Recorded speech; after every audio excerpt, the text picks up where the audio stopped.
Hello, everybody, and welcome to the 165th episode of Real Hawk Talk. This is Brian Nemhauser at Hawk Blogger on Twitter, and we have a awesome show tonight. This is gonna be a show where we get to preview the first Seahawks home game with a full crowd in over a year. Your 1-0 Seahawks tied for first in the NFC West with everyone else in the NFC West. Get to play the Tennessee Titans, and there is a ton to go through. There's actually news we're going to run through. There's some pretty exciting giveaway news we're going to talk about. We might even ask Evan about whether there's any dogs on his lap that we need to know about tonight. But first, let me bring in the crew. I want to start by saying hello to Jeff Simmons at Real Jeff Simmons on Twitter. How you doing, dude? I'm good, man. It's been a couple episodes since I've been on. I had you guys fired up. I had my family over, so once they left, I got to listen to the post-game show after. It was kind of cool to hear. Everyone was pumped up. So I think it's been a week or so since I've been on, and yeah, it was a fun week of Seahawks. Are you wearing a Jets hat? No, this is a Callaway hat. Hey, there's my guy. No Jets hat. Yeah, dude, it's good to see you. It feels like it's been a little while, been a minute, and we've got a lot of Seahawks stuff to catch up on. Folks might not know, and I think Jeff's fine with me sharing this, but Jeff was like talking to Dayna and I before the game last week, and he's like, man, it's just gotten so stressful watching the Seahawks over the years, and like it's hard to have fun, and like we were all talking to each other about how you get through these games without just losing your mind. And like our number one recommendation was to stay out of the Real Hawk Talk chat on Twitter. Like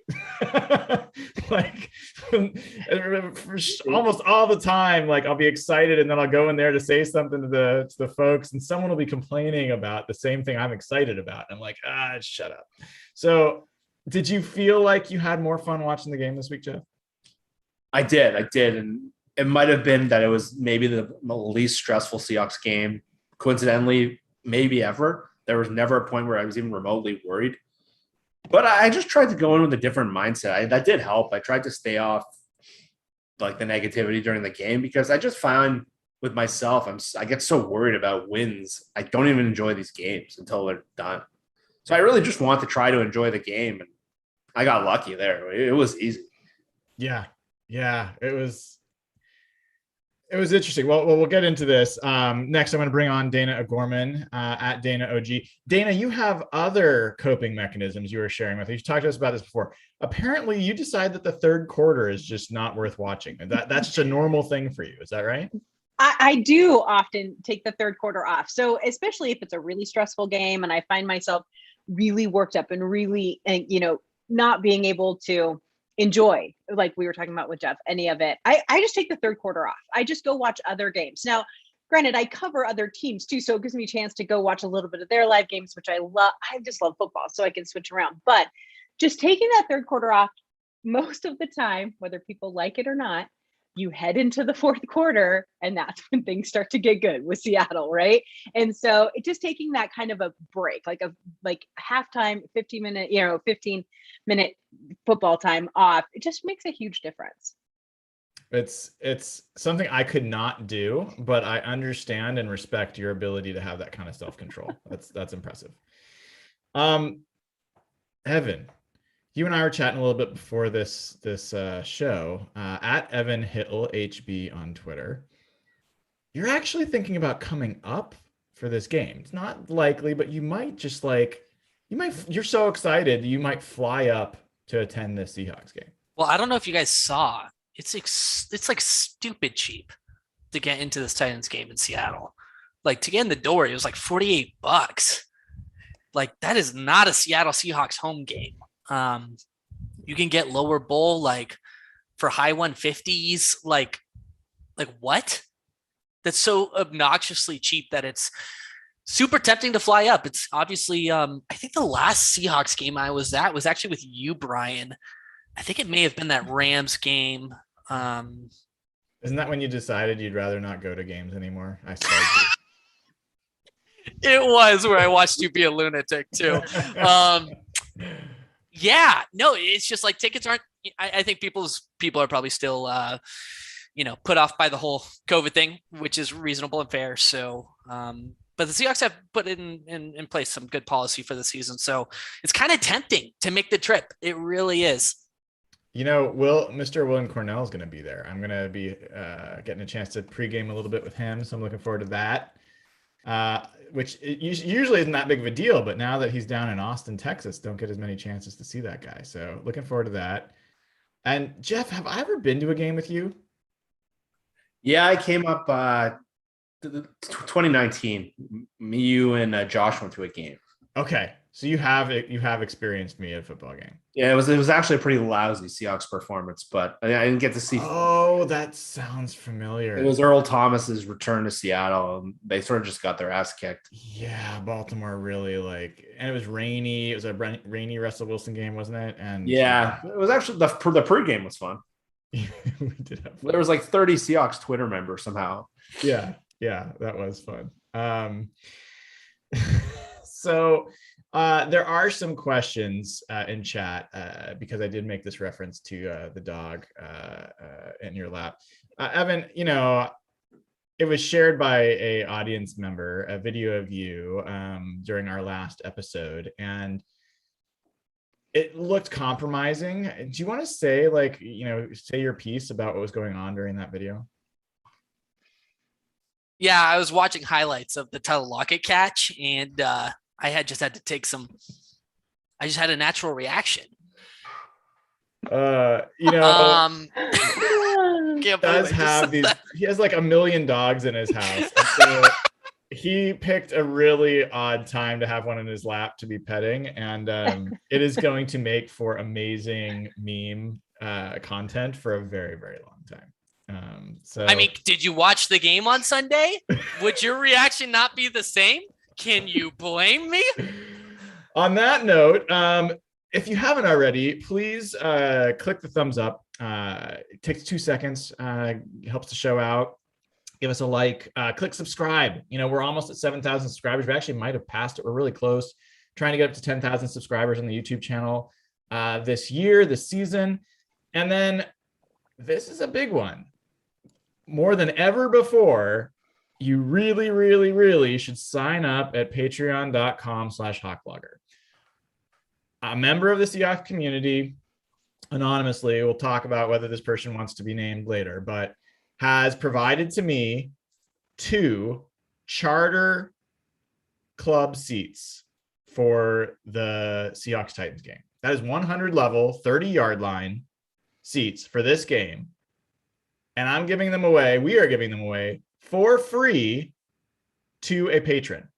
We're going to make this choice sometime tomorrow. The choice is going to be based off of a number of different criteria. How long you've been a patron does matter, but also how much you've contributed. So if someone's been a $5 patron member for only, a few months or even a year, and someone joins at the Ring of Honor level, which is $100 a month, that's a big deal. Or if you decide to join annually instead of month to month, I think it's $50 for a year. Those are things that can help your case to be selected to get these tickets for free. And we'll also be looking for folks that have already contributed to the Slack community. So we want people that are actually contributing to the community to get rewarded for that. There's a lot of folks that have been doing that. So all you have to do, sign up. And then there is a post on Patreon that talks about the giveaway. Add a comment with your name saying you're interested in getting the tickets, because not everybody is, believe it or not. And you will be eligible to be considered for getting these tickets. So sign up right now, patreon.com/hawkblogger. Takes 2 seconds. And the worst case scenario is you'll get immediate access to our Slack channel and access to one of the coolest Seahawks communities around. A lot of really cool people. You'll meet cool people, get to talk Seahawks all the time. So now's a great time to do it. It looks like it could be a really fun season. Okay, before we get into all the Seahawks specific stuff, like the topics of the day, I do want to go through news. And if you guys have comments on the news, we'll talk about that. So first, we'll talk about Seahawks specific news.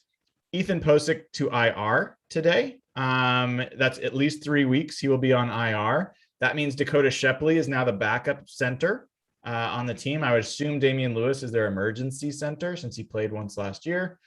D. Eskridge was not at practice today.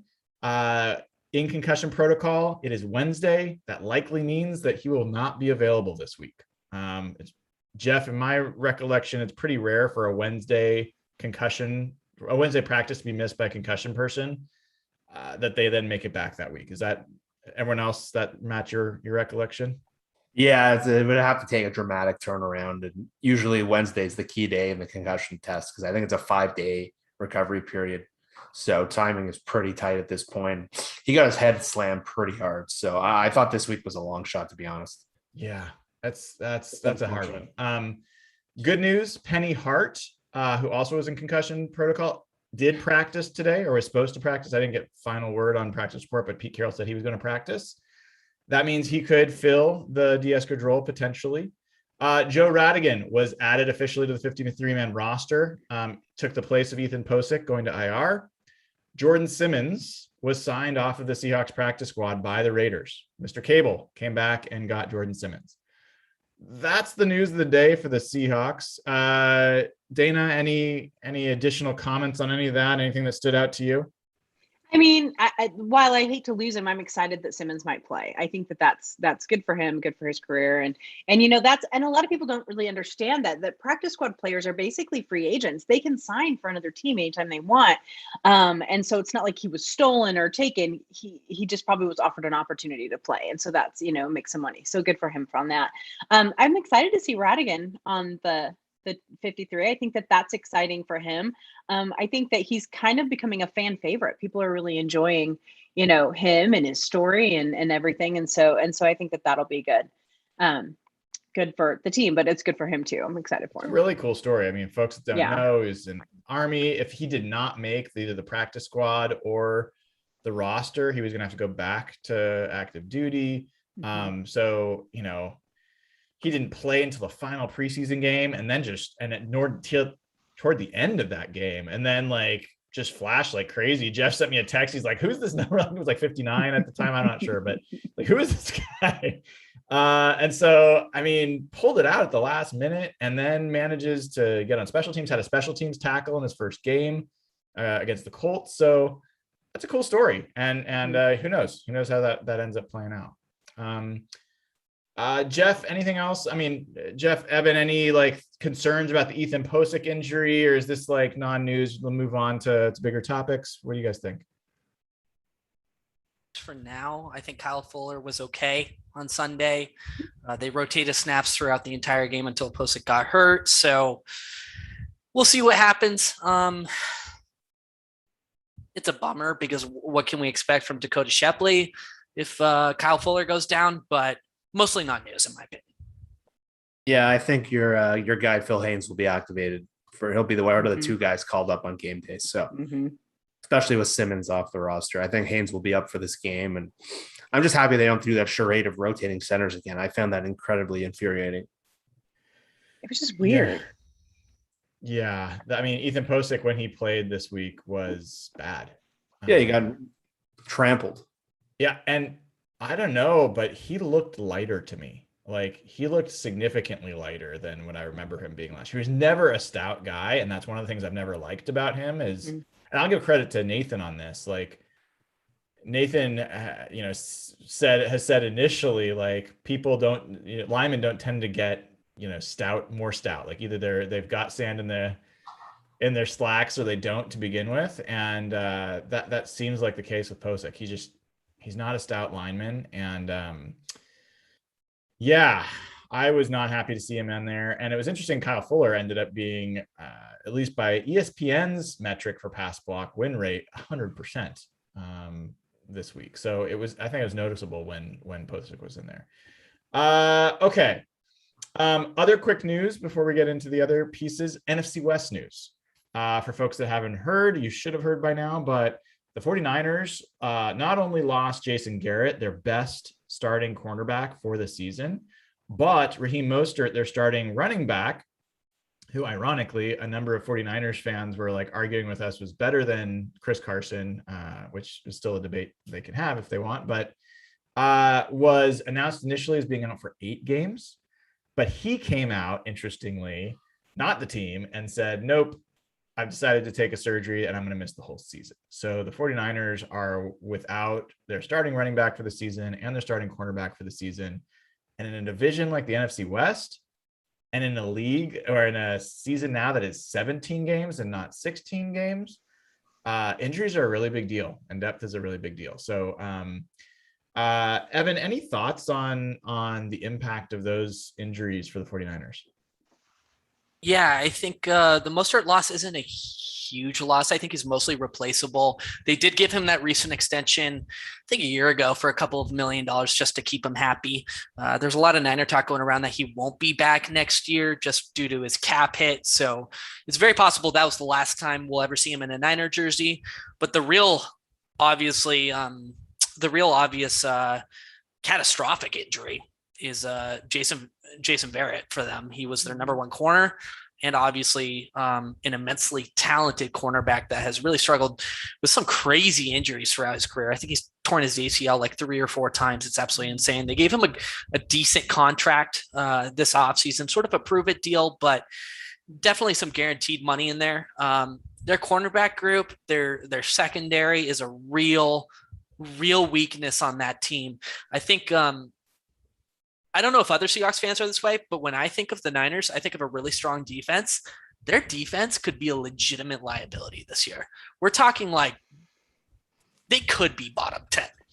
Like they are not good. They've lost a lot of talent, and most of their star players are in the linebacking group or, rushing the passer. But their secondary is honestly really, really suspect. So yeah, they had 2 big injuries in week 1. We'll see what happens, but that cornerback group is a position to watch. Yeah, they ended up signing Drake Kirkpatrick, who was with the Cardinals last year and was abused mightily by Tyler Lockett in that 200-yard game he had. Dayna, interestingly, they did not sign Richard Sherman. They've talked about Richard Sherman multiple times, but I was pretty concerned that we were going to see one of our potential upgrades go by the wayside. I'm still holding out hope that Richard Sherman could find his way to Seattle. Are you surprised that the Niners didn't pull the trigger on Sherman? Well, I think they didn't because I threatened to punch somebody in the throat if they did. No, I'm just kidding. I was real pissed. I'm not joking. When I read that Shanahan had said that, he's like, oh yeah, I'm talking to Richard Sherman. I'm like, I will cut somebody if that happens. But it made sense that they picked up, they're going to bring up his name. He's the number one corner out there, right? We just don't know if he's ready to play mentally. We don't know if teams are ready to grab him or not. So of course he's going to be brought up. It would just be logical, especially in the NFC West, to bring him up. But when they picked up Dre, it was a huge relief for me, but I don't think that means that they're still not going to try to get Richard Sherman to play when and if he decides he wants to play. I'm not sure. And maybe he's, decided to take this year off. We don't know, right? We don't know. And so I was relieved for a second until I realized that they could still make that move at some point, because it would be real grumpy Dayna if that happens. Excuse me. Last question on the 49ers. Jeff, I think I remember you reaching out to me saying that you'd watched some of that game and similar to Evan, had some reactions to their defense. Yeah, they just didn't look like a dominant unit. The thing when you watch the 49ers in their Super Bowl, I know, Brian, you talked about this a lot, is their speed on defense at all 3 levels, how just they look ferocious at all 3 levels. And you saw, I saw people tweeting before the year that the Niners had a defensive line as good as they did in the Super Bowl year. And if you watch DeForest Buckner play the other day, you can see how good that guy is. He's gone better since he went to Indianapolis. So they had him and Bosa in peak. They don't have that group up front anymore. And on top of that, and when we get to the Titans, we'll talk about this. Coaching changes have big impacts. And they lost Robert Saleh, who's been a very good defensive coordinator for them. And there's going to be a pretty big adjustment period. And the way they just let Detroit sort of get back in the game, I know like they might have just had their foot off the gas, and we've seen that a lot with good teams, but they just didn't look like that dominant defense at all three levels. Again, they have good players, but I think there's going to be a learning curve. And if you kind of hear some of the narrative talking about the NFC West, because that's been very popular, it looked like San Francisco is now considered closer to 4 than they are to 1. And that's nothing against San Francisco. Yep. They're a very good team, but every single injury that, like you said, Brian, because of how good this division is, and all 4 teams looked incredible, can change the scales that much. Absolutely. And so, okay, we've gone through the news. We've talked enough about the 49ers for at least the time being. It's now the time to turn our attention to our very own Seattle Seahawks. And we had our post-game show. It was fun and had our chance to react. Before we turn our attention to Tennessee, I want to give everyone a chance, now that you've had a couple of days to reflect on that game, to tell me what your takeaway was. So Evan, I'm going to start with you. Like, had a couple of days to kind of like reflect and think about how you feel. What's your what did I miss, Dayna? I said he's had a couple of days to calm down. Yeah, well, I don't know if Evan does that. He might go the other way. Yeah, what's your takeaway about what you saw on Sunday? Man, I could not feel more optimistic about this team. I think about last year and the number of performances that both the Seattle offense and the Seattle defense put together, one comprehensive competence, display of competence in one game last year. There's very few we can count, maybe the Falcons game, but they really let up. The Jets game is probably the closest, but it's the Jets. I couldn't be more encouraged by how both sides of the ball played. I was sort of expecting what we saw from the offense. I think we all have had really high hopes for Shane Waldron, but this defense played a lot better than we expected. This pass rush got home multiple times, applying constant pressure to Carson Wentz. There were several young players that really stood out, and this is the first time in several years where I can say there's multiple players on the defensive side of the ball that are up and comers. We've got Jordan Brooks, Darrell Taylor, Alton Robinson, right off the bat, 3 young guys on their rookie contracts that really legitimately could be up and coming stars for this football team. So I think there's a lot to be hopeful about with this team. I think there's still some questions about the secondary, particularly the cornerback group, but man, how can you not be excited with what you saw on Sunday? Dayna, what are you going to do if Evan takes the place of optimistic perspective on the Seahawks? I'll just have to quit. I mean, there'll be no space for me anymore. I won't be the cheerleader anymore. No, I agree with everything he said, but there was one thing I read in article after article after article, and I think it's the best descriptor. This team looked smooth, right? There was none of the start, stop, weird moments. I mean, every game has a weird moment or two, but there wasn't any. It didn't feel chunky, like, oh, we're playing really well, now we're playing like crap, oh, we're playing really well.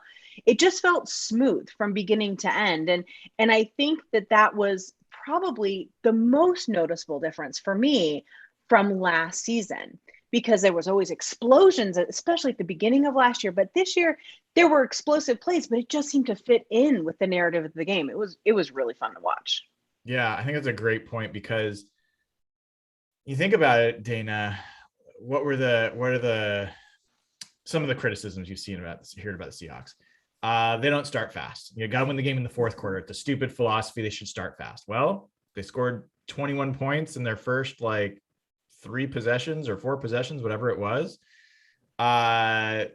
They make everything dramatic. They can't hold a lead. Everything ends up being a nail biter even when they should blow someone out. Never got close. They kept the lead and stayed in front.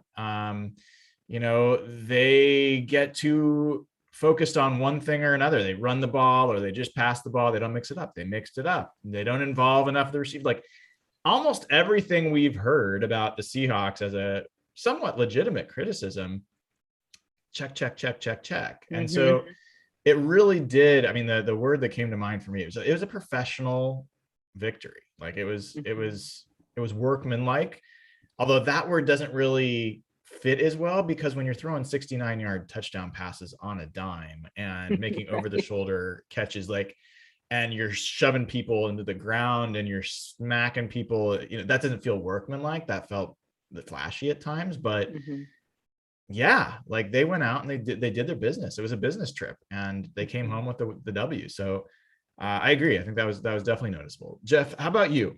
I always love hearing your thoughts on this stuff because you come from a different perspective. You watch a lot of teams around the NFL. What did you come away thinking about the Seahawks after that game? I found the game very reaffirming to my personal thoughts because there was two areas of the team that were sort of looked at nationally and even in some of our fans as gray areas. And I know, Brian, you were on my side. To me, the number one thing was the defensive line. I didn't understand. And that's one game. I don't want to get excited too much. I don't know if they're like a top 3 unit, but I looked at this defensive line and the way they built it in March, and I said, wow, they look pretty good. And that was putting a pretty low bar on like Darrell Taylor. I did not know what to expect. I thought anything you got from him. Brian, you pointed out like what his grades mean and what a 90 grade could mean from PFF. Like what he did to Braden Smith, who's the best, highest paid, I think, right tackle other than Lane Johnson. Like that play to me is what swung the whole game other than that third down. So to me, it was reaffirming just seeing the waves and how and then Brian Monet, like throwing guys over, just the group from top to bottom. And that's not even including like what Jamal can bring as a pass rusher. They look damn good. And I want to keep seeing it. And now they're at home this week. So obviously we'll talk about that. But to me, that was the number one thing I wanted to see going into that game. And 4/5 of that O-line, damn good. And they dominated that. So, and it wasn't just the one side. It was that I saw Colts writers who I know and talked to said that was the worst game of Braden Smith's career. He hasn't allowed that many pressures in any game in the last 2 years. So I thought that group looked good. And the most importantly, I thought it was repeatable. And speaking of repeatable, the other thing I was bullish on that people weren't sure about was the Shane Waldron scheme and what it could do for Russell. And just, you saw it right away, just the way they schemed some runs for Chris Carson that looked different with motion and with play action and the Gerald Everett touchdown and some of the stuff that they were doing with Disley, all that stuff. And they still didn't even get DK going in the first half. There's so much they can unlock still. Right. So I thought both of those two areas were areas that I was quietly confident about going into the year but a lot of people just weren't sure. And I thought both of those areas showed that they're repeatable. I think there's talent there. I think there's depth there. And like you said, that's a good football team. Like they're not a great football team. The Colts, they don't have a lot of skill position talent. They didn't have their top corner, but like what they did and just kind of smacked around what most people thought was a playoff team, it almost went under the radar. And you sort of look around the league, like it's hard not to think Seattle is a top 5 team right now if they have those two things going. I love that. And just building on a couple things you said. So PFF famously or infamously ranked the Seahawks defensive line, I think, is 29th. 31st. 31st. Oh. Thank you. Second to last in the NFL heading into the season. They published a video talking, I think it was either yesterday or today, about that was one of the biggest surprises for them in the first week, that the Seahawks defensive line, there was 5 different guys with at least 3 pressures, and that this unit might be a lot better than they anticipated. And that's a huge change to what this team can be. I mean, this is what Jeff, I don't want to pile on. I mean, you and I have been talking about it. Like since it happened, I loved, this is the blueprint I wanted them to follow last year. Like it doesn't have to be flashy. Like it doesn't have to be Jadeveon Clowney. I know Dayna, like she hated how much you were focused on that, but it needed to be a variety of players. Like actually Nathan and I talked about this as well. We were fine with Bruce Irvin and with Benson Mayowa signing last year, but you needed more. That wasn't enough. And now it is just, one after the other. And in the team's defense, they thought they were going to get Alton Robinson and Darrell Taylor last year. How might this year have been different if Darrell Taylor was actually able to play last year, right? Like, so from a team, like personnel perspective, I think we got to go back and revisit some of our criticisms of the front office. And that draft class last year, guys, that draft class is looking very solid. Very solid. I mean, Jordan Brooks, we barely even mentioned him. he looks like he is going to be a great linebacker. Damian Lewis, we haven't talked about him. He didn't have a great game, but he's well on his way. You know, you can go on down that list all the way to Freddie Swain in like the 7th round. Like, it's a solid, maybe it may end up being the most complete draft class of John Schneider's career. I'm not saying it's the best draft class, but for the full class, it's going to be hard pressed to find one. Even the 2012, even with Russell and Bobby and Bruce, I think that was that draft. You know, it's hard to find 7 players that are quality players. The other thing that was interesting here, you talked about Shane Waldron, and we talked about how we were getting excited, especially after the 3rd preseason game, with what we saw, starting to see there. Balance, I think, is overused in all bunch of people talk about run versus pass and all that kind of stuff. I think we saw the receivers get equal targets. You got Russ and Tyler and DK get equal targets. One was the first half, one was the second half, right? You had both tight ends essentially get equal targets. Gerald Everett, Will Dissly took their turns.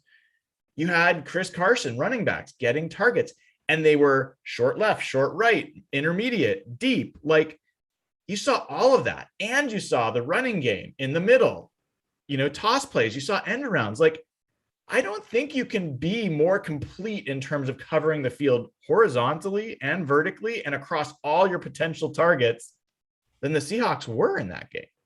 Like, Evan, I don't know that I can remember a game where it felt like every Seahawk was involved in a meaningful way in the victory, especially on offense. Yeah, it was. I can't think of a single receiver that didn't get a target on Sunday. You know, DK Metcalf was the one who didn't until the second half or so. But yeah, the offense looked completely different. It looked like Russell was taking what was given to him. And God, the tight end usage is something I still can't get over. Seeing Gerald Everett with that debut performance, even Will Dissly had a quietly good day. It's very hard, like I said, to not be excited about the weapons they have. All right, so I have a question for all of you, and you'll have a little bit of time to think about this, but not a lot.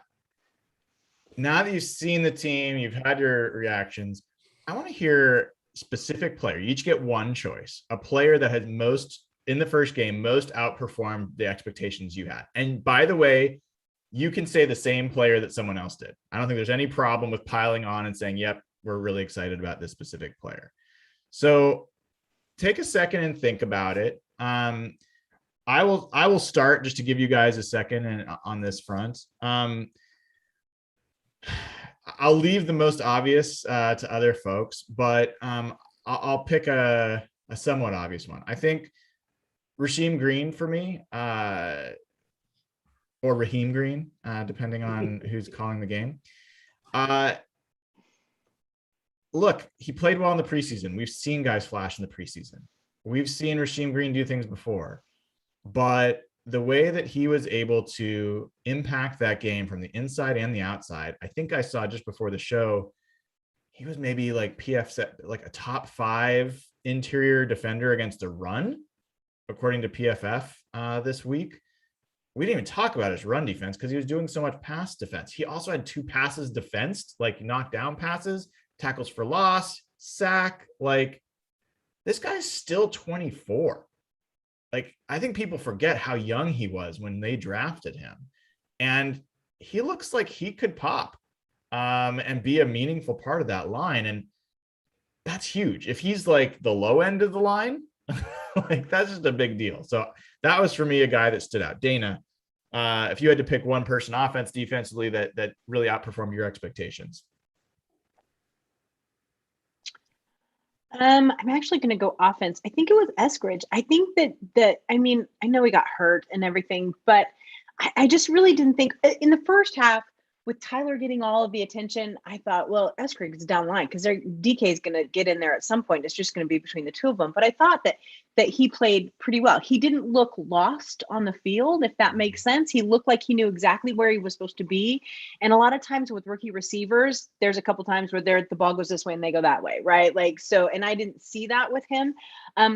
I know that you guys were, a little more excited about him after the third preseason game. I just really wasn't. I just didn't know what to expect from him. So to see him actually look like he belonged on the field was actually somewhat impressive to me.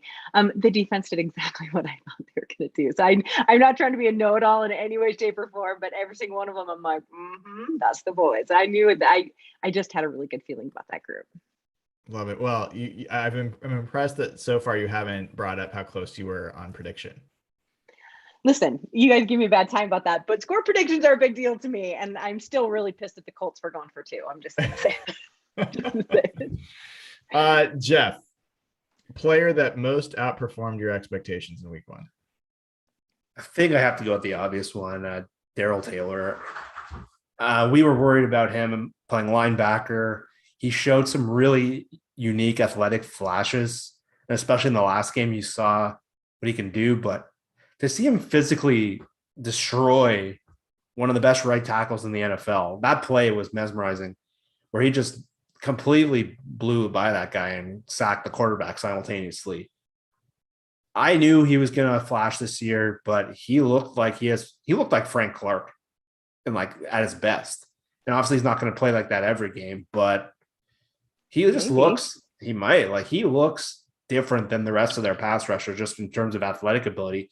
And he's still an untapped player. Like there's still a long way to grow. So I was hoping you'd just get some rotational rushes out of him. He would embarrass himself as a base run defender, but some of the plays he made and just that one flash play, like I've watched that play like 10 times already.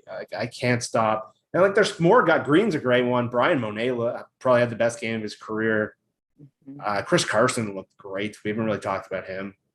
But yeah, it's got to be Taylor. He looked like an anchor for this team. And yeah, like what Brian said, that draft looks remarkably different. I know we focus so much on the lost year and the redshirt year, but you still got 3 years of a rookie contract. If he's a good player for 3 years, that pick and the way we analyzed it, it's going to look very, very different.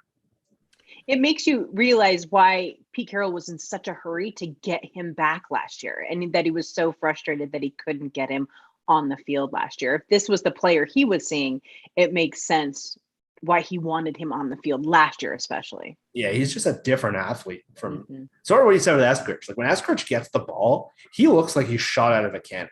He is fun to watch. Like I didn't know if his speed would transfer, but like these guys just. And that was the thing I loved about that third preseason game. When you saw Taylor and you saw Blair and you saw Eskridge, their speed and their talent just looks totally different than the last couple of years where Russell was just pretty much carrying the team.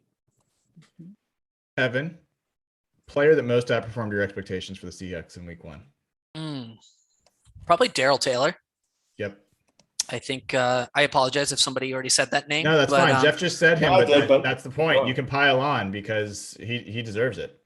I mean, there were a ton of questions about him, right? Like, would he ever be the same injury wise? And he looked like a disruptive, forceful pass rusher in week 1. That bull rush he did to sack Carson Wentz was gorgeous. So I couldn't be more excited about him, frankly.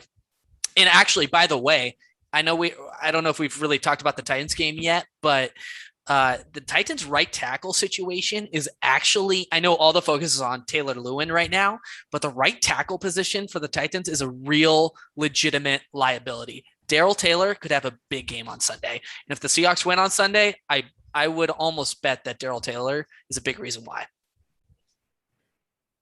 Yeah, sorry, I'm looking up something really quick, but his name is so funny. It's like Quisenberry. Yeah. What are you talking about? Yeah. I almost called it something else, but yeah, we'll get to the Titans. We're not quite there yet.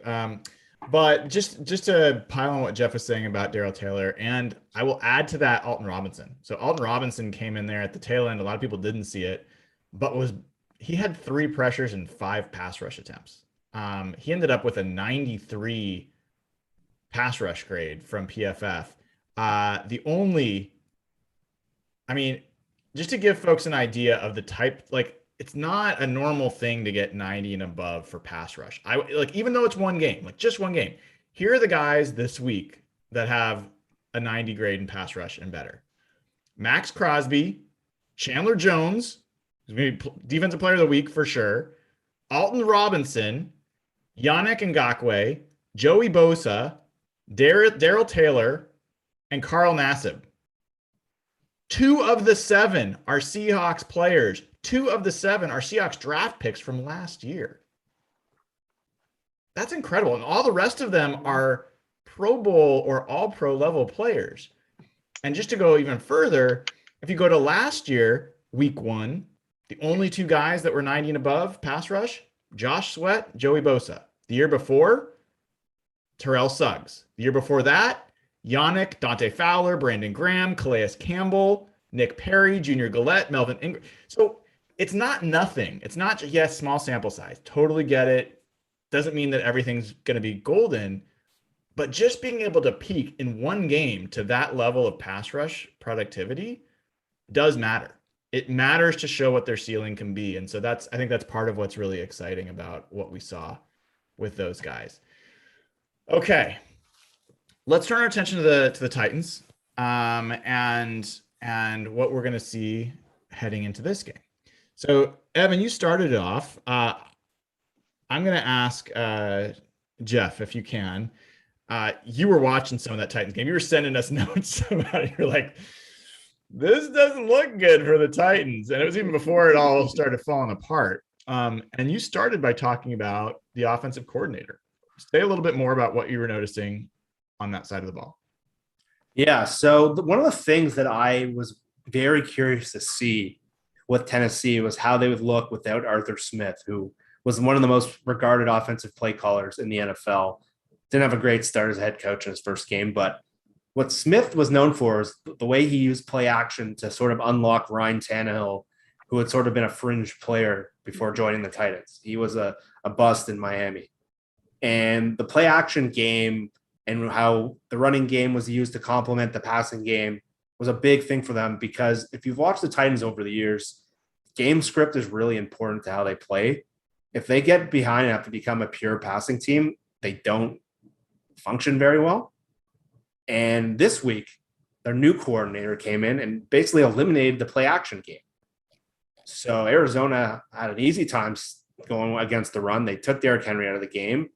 And we saw what Chandler Jones did to their offensive line. I've been alluded to some of the issues there. But without Arthur Smith in the play action game, they looked completely disoriented on offense. It looked like a totally different offense. Tannehill looked like the guy we saw towards the end of Miami. I don't know if this will happen again, but offensively, they just looked disjointed. And we saw Julio Jones, who had a lot of lower leg injuries throughout camp. He had probably the worst game I've ever seen him play. He couldn't get out. Like, he dropped balls. He had 3 catches for like 20 yards. A.J. Brown was a pretty quiet. Everyone thought those 2 guys, but they lost complementary players like Jonnu Smith and Corey Davis. And they just looked disjointed. So I'm curious if this was a one-game blip, but the whole thing I was looking at was how they were going to look offensively. This was a 0 out of 10 performance. They had as bad of a game as you could have. Well, and the interesting thing, Dayna, is everybody is focusing, Luan, at left tackle got destroyed by Chandler Jones for 5 sacks, and he's coming back from an ACL. And so that was really what was going on. Well, they rotated in their backup left tackle, and he got the same pass block grade that Luan did. So they don't have another option there, by the way. And it wasn't just him. Nate Davis, their right guard. Anyone want to guess what his pass blocking grade was? If you'd read my tail of the tape, you already know the answer to this. Evan, I'm going to ask you, out of 100, 1 to 100 or 0 to 100, what do you think his pass block grade was? And I'll tell you, Luan's grade was like 27.6 or something like that. So really, really bad. 40. 1.6. I'm not kidding. 1.6. Wow. So They are that's their bad. right guard. And then their right tackle, Quisenberry, you were talking about, he was getting run around. Then you had Roger Saffold, who's one of their better guards. He was having trouble. He had a better game, but he still got pushed. And then their Jones, I think it's Ben Jones, if I'm right, is their center. He was getting jobbed. So that whole offensive line was getting pushed around. Now, I do want to give some credit. Chandler Jones made Jamarco Jones look like a 1.6 pass blocker. We've seen how good he is. And JJ Watt did his thing. He looked pretty strong. He didn't look amazing, but he was still, a handful. They've got some good players on the Cardinals. We'll talk about them another time. But that offensive line looked really bad. But Dayna, the thing that really stood out to me besides that was their defense. Mm-hmm. Their defense. Now, I don't know where I got this during the prediction show. I was like, I thought Tennessee's defense was good. I must have been thinking back to when the Seahawks went there and got their ass kicked, and they used to have that kick-ass defensive tackle and a bunch of other guys that I think went to the Broncos eventually. But Clowney left, so they had a good defense. Jeff corrected me right away. I think both of you corrected me right away that they were terrible last year. In fact, they set a record for third down conversions allowed. It's like over 52% of opponents' third downs were converted last year. And this defense, I could not get it past how slow they were. Right. I mean, Kyler Murray makes a lot of people look slow, Dayna, but they, especially the secondary, just looked like they were in quicksand, especially like their safeties, their linebackers. Mm-hmm. I don't know. Like, I didn't see anything in that defense that made me like stand up and say, oh yeah, the Seahawks are going to have to figure out what to do with them. It's crazy to me. Their defense was ranked by the end of last season 29th in the league overall defense. So yes, they are terrible. And all the articles you read in the offseason and everything that you heard, and I have a friend who covers them, and he's like, oh no, they're fixing their holes. They're not going to be a top 10 defense, but they're going to be better. They're going to be better. They're not better. I don't know where they put their effort into, but it wasn't into the defense. The interesting thing here is Arizona's getting a lot of credit, and they deserve a lot of credit for what happened. But the Titans completely imploded on their own. Like it was just such a mess. And so you guys will remember we were like, oh, I think a lot of us had them losing the game in our prediction sheet for next week against the Titans because of AJ Brown, because of Julio Jones. And they were non-existent in this game. They didn't. So it wasn't just the defense, although they were so terrible, and they just seemed completely out of place. It's almost like they didn't know how to play football. It was just the strangest thing. Like it just was strange. But their offense was not much better. They looked a complete mess. Now, can they get that fixed? Yes. But if they're going to rely on Derrick Henry, which they have done over the last couple of years to save their ass game after game, they're going to run right into that front of Seattle. I don't think that will work well for the Titans as an offensive plan. The Titans think that they addressed some of the stuff on the defense when they signed Bud Dupree, big pass rusher from the Steelers. They signed Denico Autry, who was on the Colts last year and was a rotational pass rusher. They signed, I can't believe I didn't hear about this more. Maybe I just wasn't paying attention, but Janoris Jenkins, for all those years, former Ram, Giant, all those things, is now Jack Rabbit Jenkins. Literally, he's Jack Rabbit Jenkins. But those were some of the moves they made to try to address their defense. And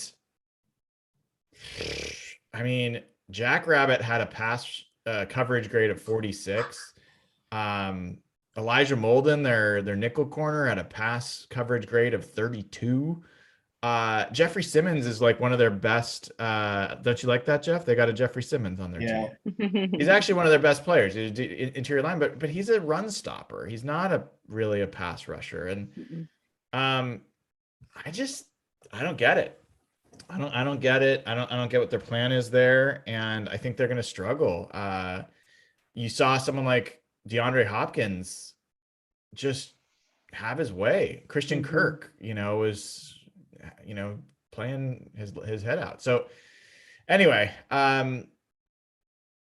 it seems like, if you guys look at this team, so Evan, you look at this team, you're a Titans fan. You're trying to put your head around this. You're trying to say, okay, coming into this year, people thought of us as one of the, powerhouse offenses. We've got great receivers. We've got a great running back. We think we have a good offensive line. We have a quarterback that's the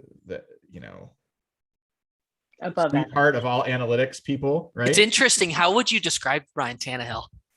Like, where would you place him? Like, how do you describe him? I've never really bought into Tannehill, and it's easy to say that now, but like part of it, I get annoyed because I just see like the whole analytics community like just completely fall in love with him just because of the numbers, and I've just never been impressed with the guy. Like when it comes down to actually, like, is he a player that can carry this team on Sunday?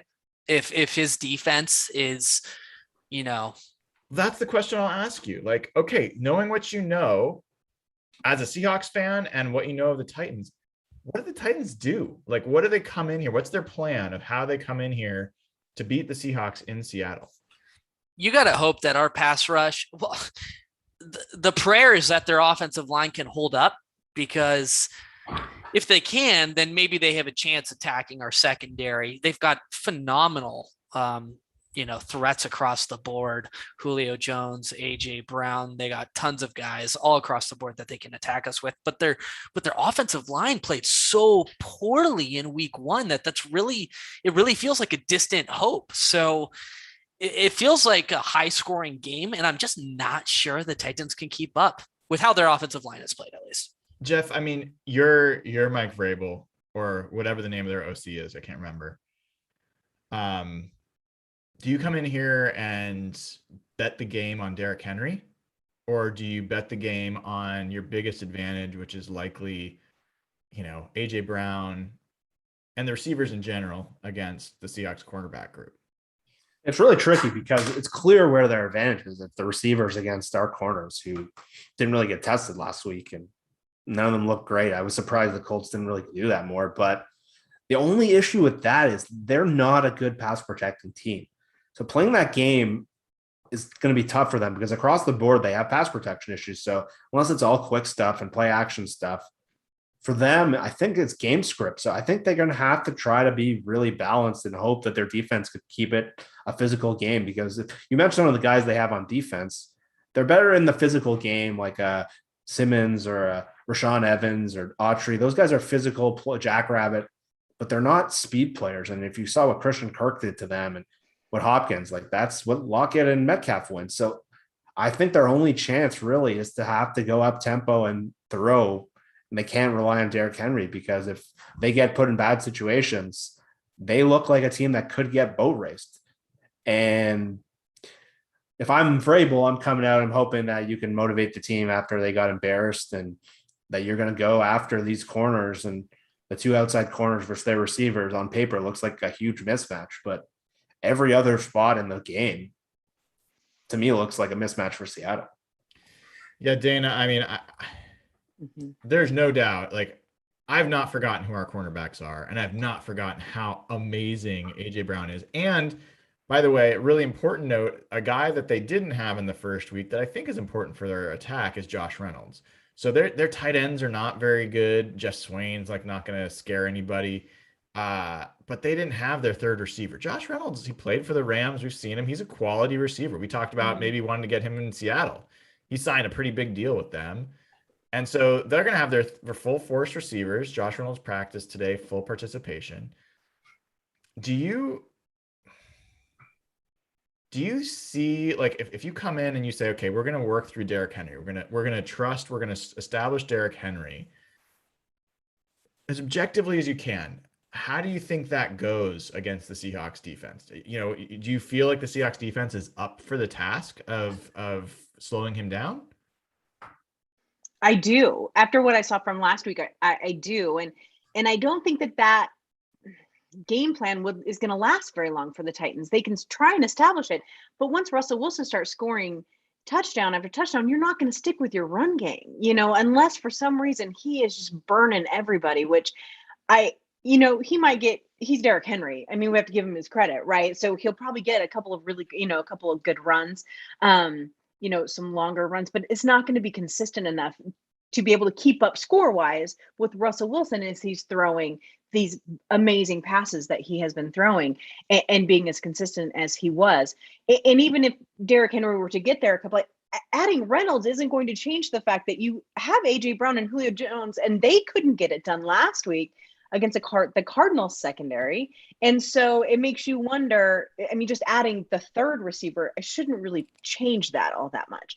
And so while I think that at the beginning of the game, that's a smart way to do it, try and get Derrick Henry going, it's just not going to last. That game plan is not going to stick for long in Seattle. I think that's exactly the conundrum from the like I can have this debate, guys, around do I want to attack Trey Flowers and DJ Reed? DJ Reed, by the way, was the most underwhelming for me in the first game. I think that's a concern. He did not play as well as he played last year. I thought he made a few mistakes. He looked a little bit out of sorts. He's small. Him against either Julio Jones or AJ Brown feels like a huge mismatch. Like, I can see the Titans figuring something out on offense where maybe that gets going, although I really do like our pass rush, and I feel like they won't be able to sustain the pass effectively. But how are they going to defend the Seahawks? Like, flipping the other side, like, okay, let's say somehow, possibly, they dedicate everything to stopping DK Metcalf. We saw how that works out. Like, let's say they take away Gerald Everett. Like what do they do? There's no way. There's no way. The only way, Jeff, that they could potentially slow down Russell Wilson and the Seahawks is if the forecast turns out to be, it's 50% chance of rain last time I checked. And Russell Wilson is not, I mean, we can joke about it, but he has not played well in the rain in Seattle. Other than that, I don't see it. I mean, give me some non-homer perspective about what's the path to how the Titans keep the Seahawks from scoring under 30 in this game. They just need Russell to turn the ball over. There's the speed and I'm hoping that the Waldron offense, which has more high percentage throws and not reliant on the deep game, although we saw the great deep plays last week, I'm hoping that sort of can neutralize the rain issues, because the previous offense had been so reliant on the vertical game that if Russell couldn't hit the deep ball, their offense was almost shot. Yep. So I'm just like some of those passes to Disley and some of the stuff to Everett they can do, and some of the slants they were running last week with DK in the second half. I'm hoping that can be neutralized if the game does get wet. And even Chris Carson, some of the stuff they were doing with him, obviously Carson looked good, but I just found like the variations of how they were moving people around and some of the misdirection they were doing and some of the same looks, some of what McVay's done.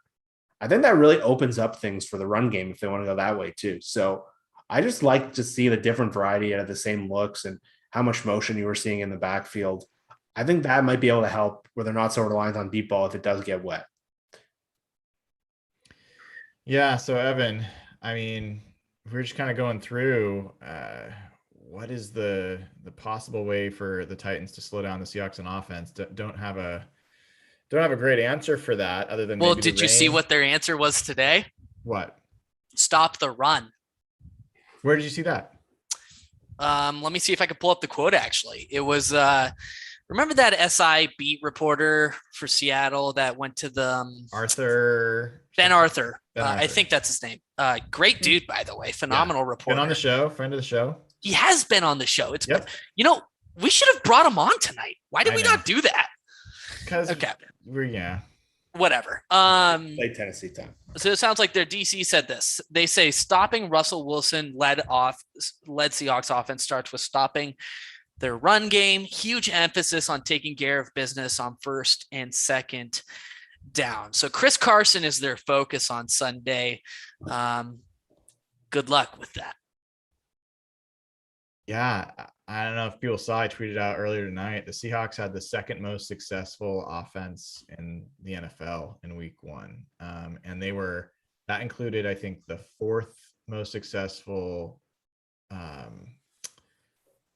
run offense and the third most successful pass offense. And again, for people that don't follow, success for a play is determined by what down and distance. If you get 40% of the necessary yards on first down, it's successful. So a 4-yard run on 1st and 10 is successful.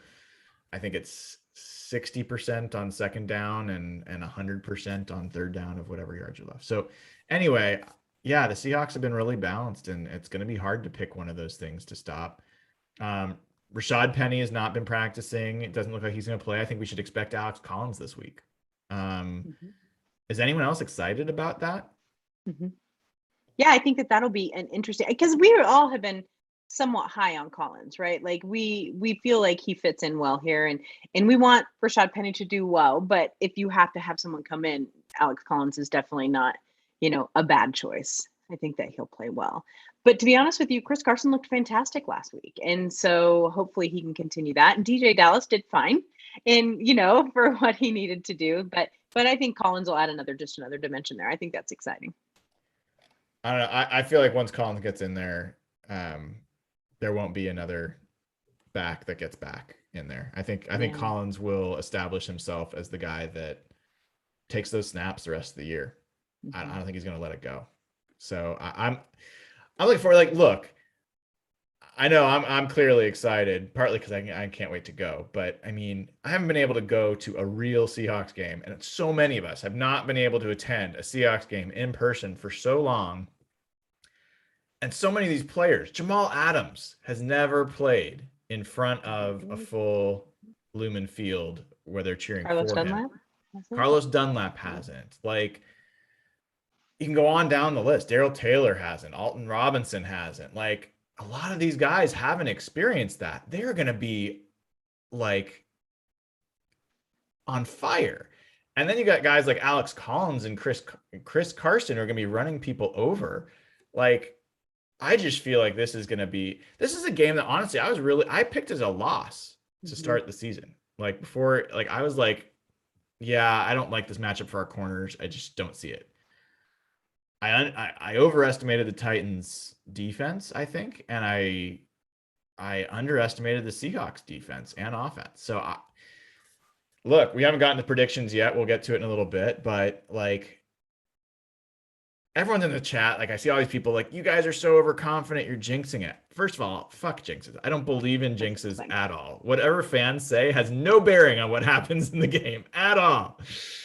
But I'm not typically someone who overestimates the Seahawks to the point of being super, super confident. The whole reason I started the blog in the first place is because I was wanting to find every possible thing to lower my expectations, so I was less crestfallen when they lost, during the 90s and the 2000s and all those kinds of things. So, yeah, I just see this as doesn't mean the Titans can't win, but this is going to be a number of things will have to happen for the Titans to come out on top in this game. I think that's the gist of what we're getting at. Evan, do you have Patreon questions we can go through? Yeah, let me praying to God that Nathan put up a question. Did you guys see if he did? I hope he did. Know. I didn't see one. While you're looking, I want to ask Jeff and Dayna. Speaking of Jamal Adams, he didn't flash in that game that much, right? How were you with the fact that Jamal Adams didn't flash, but the defense still performed? Is that a good thing? Is that something that you feel like, hey, Jamal needs to step up and make bigger plays? How did you perceive Jamal's performance in that game? Jeff, you want to take this? Go ahead. Yeah, no, either. Jeff, go ahead. Yeah, I thought he made a couple flash plays. I thought that play on the 4th and 1 where he flew over the pile. I don't know if that impacted the play. But I'm fine with it. I think the fact that he didn't flash isn't the best thing, obviously, but it's not the worst. There was no issues in coverage. There was no plays where him blitzing left the defense super vulnerable. There wasn't a lot of explosive plays on the Colts side. Obviously, we thought he would probably play at a higher level every game. And we remember that first game he had last year where he just flashed all over the field. But I thought just the energy he brought definitely made a difference in the game. I think you can see it every time they make a play, how excited he is. And I was okay with it. The fact that he didn't make any mistakes and didn't flash negatively as well. Obviously, I'm expecting more in this first home game, but I was fine with it. Well, Dayna, I mean, he had 4 pass rush snaps and 44 coverage snaps. So I think like this whole idea that Jamal Adams is a linebacker is like, come on, like enough of the smart ass crap. Like he's a safety. He had the highest coverage grade of any secondary player for the Seahawks in this game. And he had a great grade in terms of defending the run. He played safety. He played a solid safety. It was not like the most impactful game, but he did his job. And I think I took it as actually a really good sign that the Seahawks were able to play a high level of defense without Jamal Adams, one of their best players, having a huge game. I kind of disagree with the fact that he didn't have a huge game because he was actually doing exactly what he was supposed to do. And I think that that's what we learned last year, that, oh, he's going to get these sacks. He's always going to be the line. He's going to be rushing all the time. And he did do a lot of that. He was all over the damn field. Like he was everywhere. He was super fast. He looked fantastic, but he was actually doing his job. And so I think, to me, I was thrilled with his performance. I thought that was exactly what I wanted to see from him. Sure, do we want a sack? Sure, do we want, an interception? All of those things, sure. And those will come. But I actually really liked the way they used him. And I thought that because of it, his game was great. I really liked it. And so I don't think it was like a down game for him in any way, shape, or form. I just think he was doing his job. Yeah. So it sounds like we do not have Patreon questions this week. So we will do that again next week, and look forward to doing that. And that's a good reminder. Remember, if folks just joined, this is the week. If you haven't already, like, not only is it going to be a great season and you want to join anyway, but go to patreon.com/hawkblogger, sign up right now. We are giving away 2 charter seats for the Seahawks versus Titans this week. It is going to go to a patron. These are 100 level seats, 30-yard line, giving them away to a patron. Sign up now. Annual subscription gives you the best chance. Ring of Honor gives you the best chance. But just join. And if the least thing you get out of this is going to be a great chance to meet a bunch of other Seahawks fans, have a really cool community, talk Seahawks, get access to the Slack channel. A lot of good things going on. But patreon.com/hawkblogger, now is the time to join. Plus, you get weekly an opportunity to submit your questions for us to answer live on the show. Okay, let's talk predictions. I'm going to start with Evan. What will be the final score of the game on Sunday? And you also must predict whether you're going to go to the game or not. I am not going to go to the game. Okay. Too short of notice. Don't think I can get a house sitter. That's the real liability. Gotcha. I think Seahawks score 30 plus. I think they score 38 points, which is an insane amount, frankly. I can't remember the last time we've seen a 35 plus point game from this team. I think it's been a while. Last year against Atlanta was 38-25. Was it really? Yeah. First game. Oh, okay. So maybe more recent than I thought.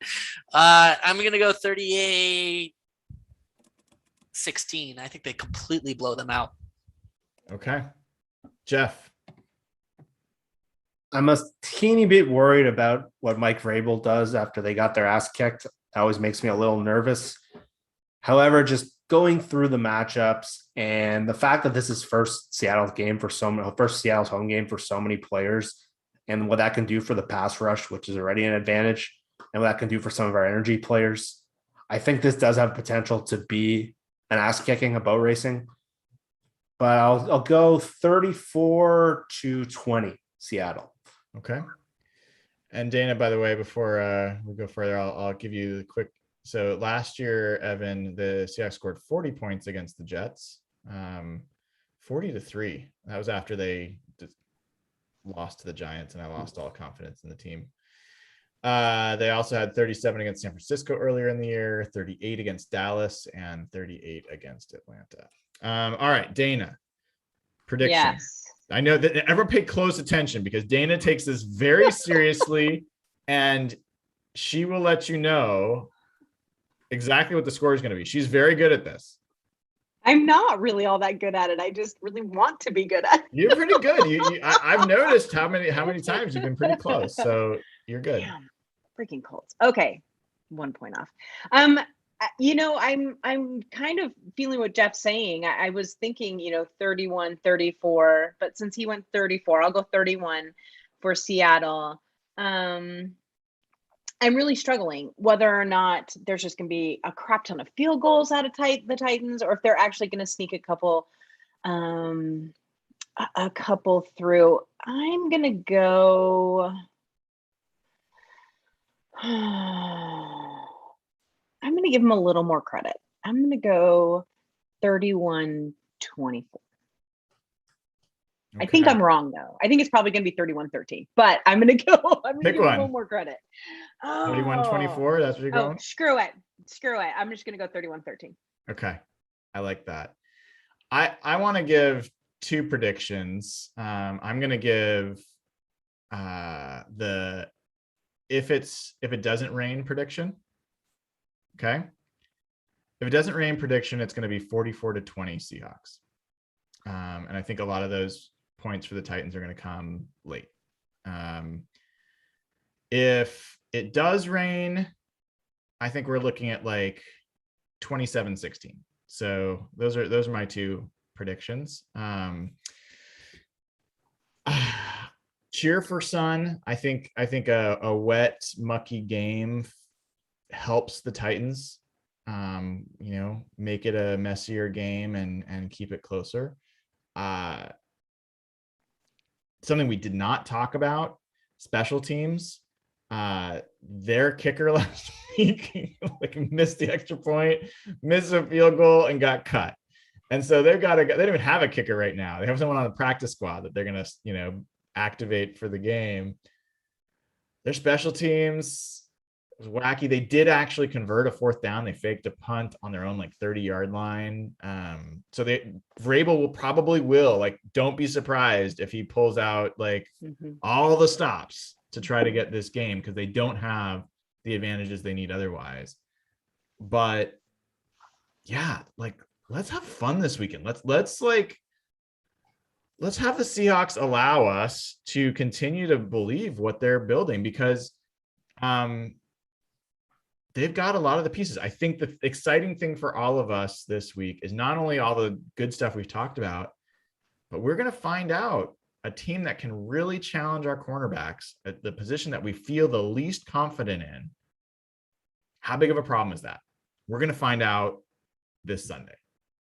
We are absolutely going to find out, because AJ Brown is as good as they get. So going to be a lot to learn from that game. Any closing thoughts, Evan? Other things you want to bring up before we wrap the show? Yeah, go Seahawks. Fuck the Titans. Love it. Can you show us your hands? You. Okay. I hate you. God damn it. I didn't even know what that meant at first. I was like, do you want me to flip them off? What do you want me to do?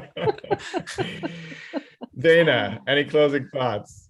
This game, I want people to be relaxed in. It's going to be fun. It's going to be good. Don't be stressed out about it, because honestly, if Seattle loses, it means the Titans had a fluke game to start the season, and they're as good as we thought they were. So, we just have to kind of take it from there. Jeff. Yeah, I'm excited to see the pass rushing group again.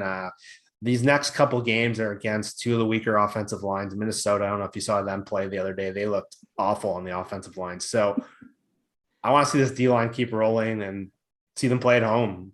The energy that this group can bring to the game, I think could really spark this team.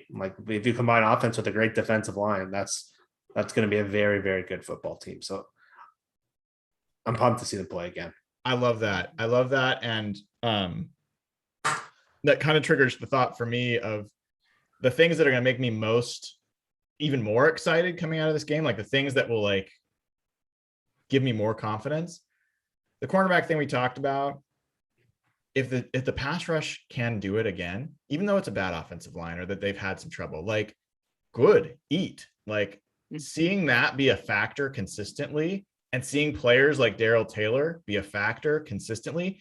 For the first time this week, we heard Pete Carroll mention Alton Robinson and say he should have gotten more snaps. He made a bunch of plays at the end, and we're going to revisit the rotation. Like, that's one thing that if that pass rush can again be a factor, that's huge, indication of how this team can be. And then also Shane Waldron and the offense, right? So like, if this offense can be that varied, and I think that was like 30% of what this offense can be. Like, I don't think that was the offense hitting on all cylinders, and especially against a bad defense. If they can go in and just press the issue, like those two things combined would be huge. And so I'm super psyched. I'm going to have a number of drinks before that game. The name Shane Waldron, I don't know if you guys feel it yet.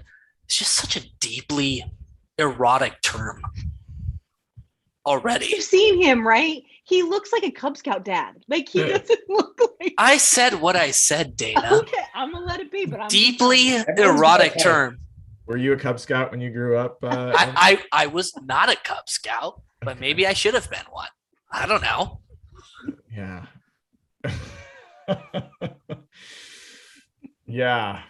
And on that note, I think we will end on that note. I mean, honestly, I could keep talking about the Seahawks the rest of the night. I've been looking forward to this all week. So don't be surprised if there's another pop-up show sometime between now and then.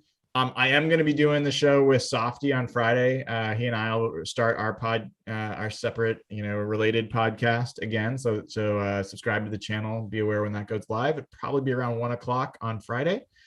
And then also been doing some stuff where we just do like some Twitter space conversations and Q&A. So keep an eye, follow at Evan Hill HB, follow at Real Jeff Simmons, follow at Dayna OG, and follow at Hawk Blogger, as well as at Real Hawk Talk, and the rest of the crew.